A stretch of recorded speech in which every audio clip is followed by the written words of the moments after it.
বন্ধুরা, চলুন আজ দূরের কোনো গাঁও থেকে ঘুরে আসি, যেখানে রয়েছে সরু পিচঢালা পথ।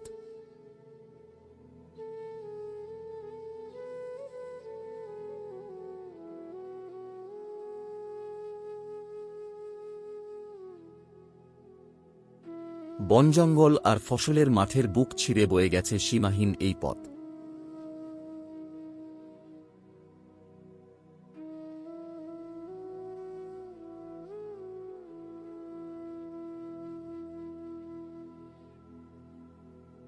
রাস্তার দুই ধারে সারি সারি গাছপালা এখানকার প্রকৃতিকে করেছে সুসজ্জিত।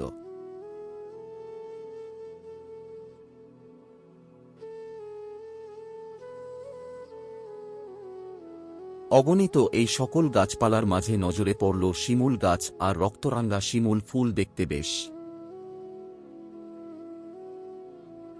প্রিয় বন্ধু, আপনার একটা সাবস্ক্রাইব আমার কাছে অমূল্য ধন, তাই আমার সাফল্যে আপনার সহযোগিতা কামনা করি।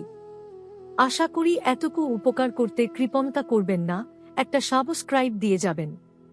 আন্তরিকভাবে কৃতজ্ঞতা জানাচ্ছি। এখন শুষ্ক মৌসুম, তাই গাছগুলো দোলায় দোসর হয়ে আছে।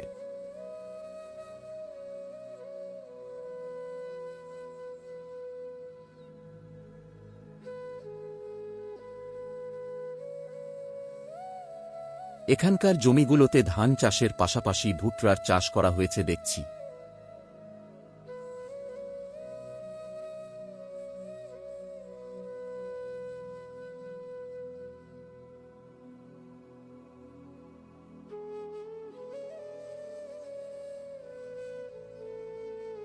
সকাল সকাল কৃষকরা তাদের জমির আগাছা নিড়ানি দিচ্ছে।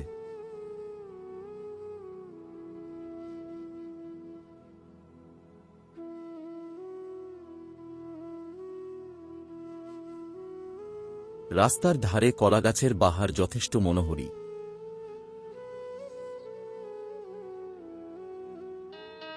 এখন আর সহজেই বাঁশঝাড় নজরে পড়ে না, তবে এখানে তাও একটু আছে দেখছি।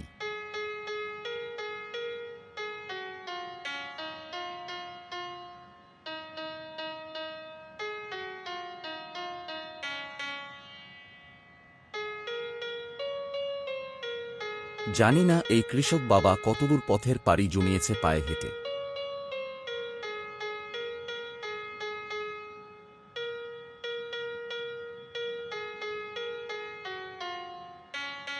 হয়তো পিচঢালা পথের টানেই তিনি আপন মনে হেঁটে বেড়াচ্ছেন।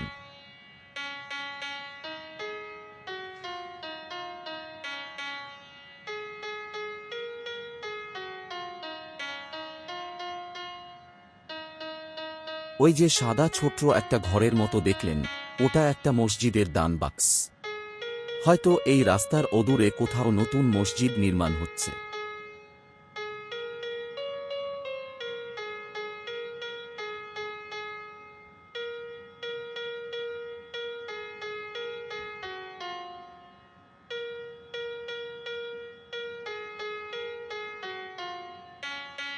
নীরব আর নির্জন রাস্তা পেয়ে দুরন্ত গতিতে ছুটে চলেছে যানবাহনগুলো।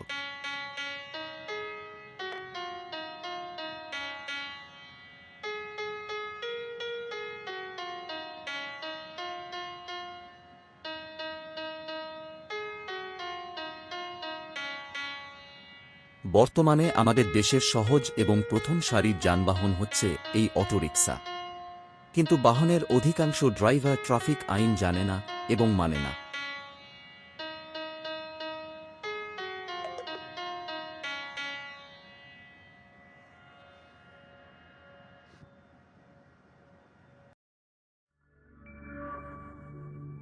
এই অটোগুলো অঘটন ঘটন পটিয়েছি, মানে দুর্ঘটনা ঘটানোর উস্তাদ।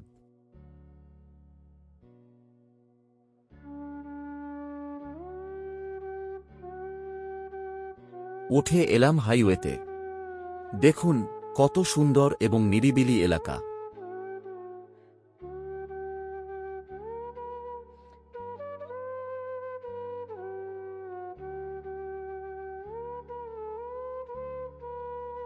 চলতে চলতে বহুদূর চলে এসেছি।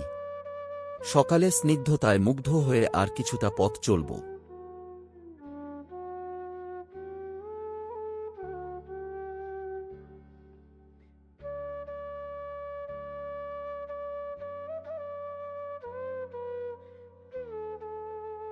বহুদূর চলায় কিছুটা ক্লান্তি এসে গেছে। এখন প্রস্থান করব বাড়ির পানে।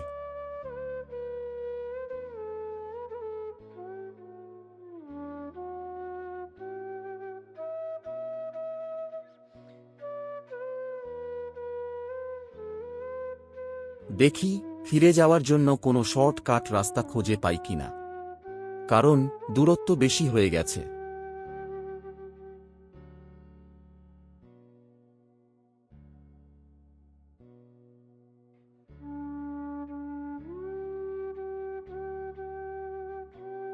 Dear friend, your one subscription is a priceless treasure to me. So I seek your cooperation on my path to success.